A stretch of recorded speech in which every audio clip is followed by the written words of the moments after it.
پشتی پاشخستنê bi sedema belavbûna vîrusa korona werzê xwendinê li Rojavayê Kurdistanê dest pê dike. Piştî paqijkirina dibistanan, xwendekar derbasî refên xwe dibin û dest bi xwendinê dikin. Desteya Perwerdeyê dide zanîn ku pîwîst e karmend û berpirsên rêveberiyê zarokên xwe bişînin dibistanên Kurdî û nabe wan derbasî yên rejîmê bikin. Her wiha dibêje xelk azad in eger zarokên xwe bişînin dibistanên rêveberiyê yan jî yên rejîmê. îsal desteya Perwerdeyê derbasî rifê 12 bû, bakalorya jî bû. Tu hacet nema xwendekarê rejîmê di dibistanê me de bimînin.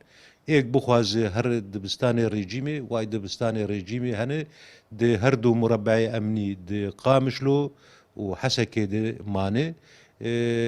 Em dernakevin pêşiya kesekî û mijwar wan mene nakin nerin kîja dibistanê. Ev yekemîn sal e gobekelorya bi Kurdî derbasî dibistanên rêveberiyê dibe.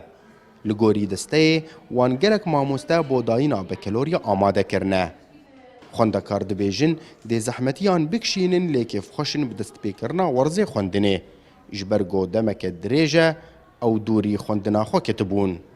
Erê di havînê de ev festa havînê de ji me re mamoste hazirkirin gelkî kêfa me jî hat û ez bêjim ku wê ser me ne zehmet bi ji ber ku em zimanê xwe dixwînin zimanê me yê ez kêfxweş dibim.